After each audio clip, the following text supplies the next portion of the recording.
Great to see you. Have a seat. Let's talk about helping you prepare for your transition. In 2020, I was right where you are, beginning my transition back to civilian ministry, preparing for retirement from the Navy as a chaplain with many unanswered questions. There were so many things to do, administratively, personally, and professionally. Where do I start? I'm not the first one to retire. I've been on the program for retirement ceremonies and have supported others as they make this transition, but this was different. I'm the one separating now. And even though I knew that this was inevitable at some point, that this military season would end, it was still uncomfortable because there were so many unknowns. I want to come alongside you as a friend, as you navigate this exciting journey of change. God was with me then, and I believe He's with you now. This transitional reflective guide deals with the unique challenges that military chaplains experience in their transition to civilian ministry that the Navy doesn't currently address. This journey will take you back to where you've been, where you are now, and where God is leading you after transitioning out of the military. This is not intended to be a step-by-step process to transition or an instructional manual. The word reflective was critical in this guide's design.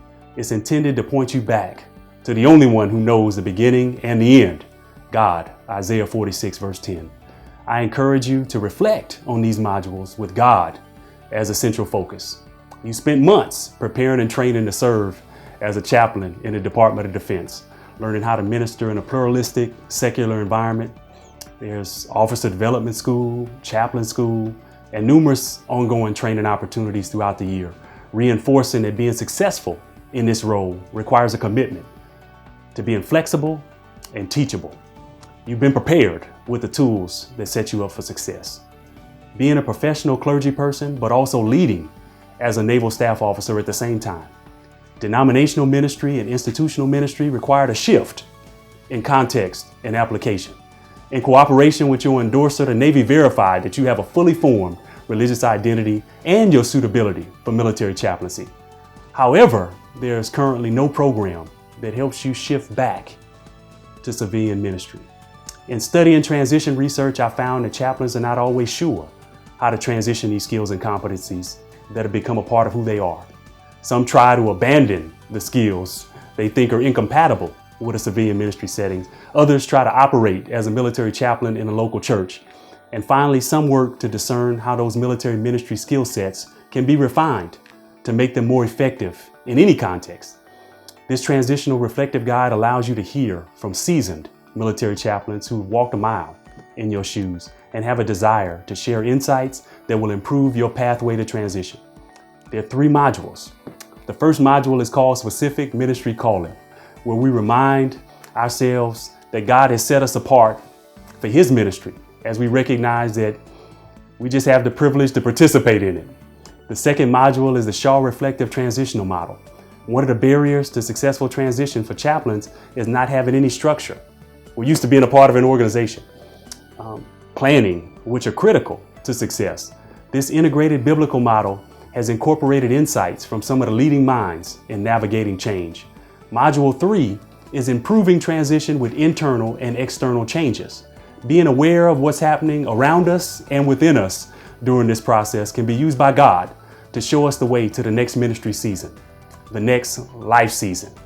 The same way you prepare for Navy chaplaincy is the same level of investment that it'll take for you to address the spiritual, the mental, and the social dynamics, and the physical demands of transition. All need to be equally considered. The second most prominent barrier to successful transition for Navy chaplains is difficulty visualizing the next ministry assignment. The research says that this is due to an unclear pastoral identity. Understanding identity formation will be critical to building a bridge to a new post-military identity, reflecting on the operational tempo that you've been conditioned to maintain, the deployments, the counseling load, separation from family, the moving from state to state, even country to country, and what tools you use in successfully integrating into the Navy culture and unit subcultures wires us differently. Being aware of this informs how we understand the transition process. One of the areas that the Navy evaluated when you were going through the recruiting process, chaplain interview process, and the care board process in Washington, D.C. was, do you have that fully formed religious identity? Module 1 encourages you to reflect on what that genesis of religious identity looked like for you.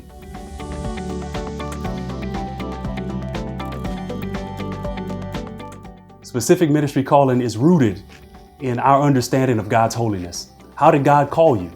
What were the circumstances that made it clear to you that this was not just an individual choice to represent God as a leader in the church, but a divine assignment? There was a biblical awe that captured your mind, body, and soul. Think about Exodus chapter 3, verses 1 through 6. Moses had an awe-inspiring encounter with God that helped him recognize who he was and his divine purpose. Exodus chapter 3, verses 11 and 16. Like you, Moses had a task in front of him that he was experiencing for the first time, and he needed assurance from God that he was prepared. His focus shifted from self to a proper understanding of God's holiness. Reverence, respect, and awe of God will determine your outlook on life, often affecting obedience toward the ministry.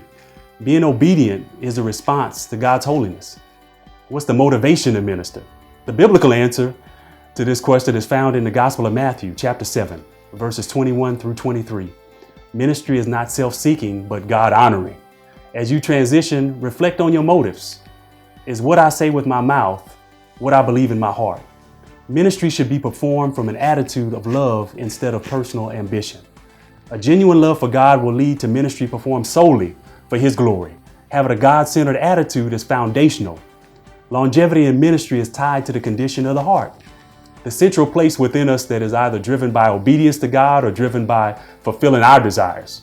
The book of Hebrews chapter 12, verse 28 is the focal point of your reflection. That is, developing a servant's heart reflects a God-like character. Performing ministry with this attitude will make ministry more fulfilling. Some transitioning chaplains are spiritually, mentally, and physically exhausted. Recognizing and reflecting on how these things can impact your availability to God during this transition process needs to be considered. Being a military chaplain is a unique calling that brings challenges and rewards.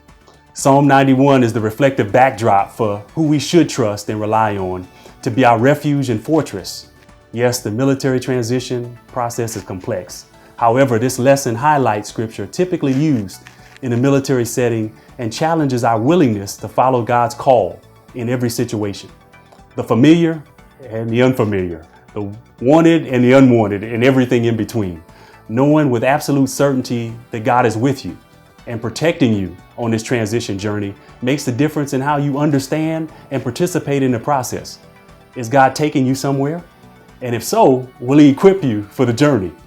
The specific calling of ministry chaplaincy shapes identity and develops ministry tools that set you apart from your civilian counterparts who've not served as clergy in this setting. It changes your pastoral identity. When you join the military, you volunteer to lay down your life for your country. This is a call to serve God while protecting the constitutional rights of others to the free exercise of religion. You're an experienced minister who's been trained to serve in a secular institution with a war and a peacetime mission. One chaplain stated that it was going through crisis ministry that helped him develop his skill. While serving through education and practical necessity, you've gained some skill sets that help you be value added to supporting God's calling at a Department of Defense military objectives. In my dissertation's biblical, theological, and historical section, I talked about how Saul, the persecutor of Christians, later became Paul, the apostle, a proclaimer to the Gentiles. God did not ask him to abandon his Pharisaic identity, but God helped him to integrate his understanding of the law to inform his proclamation of the covenant of grace.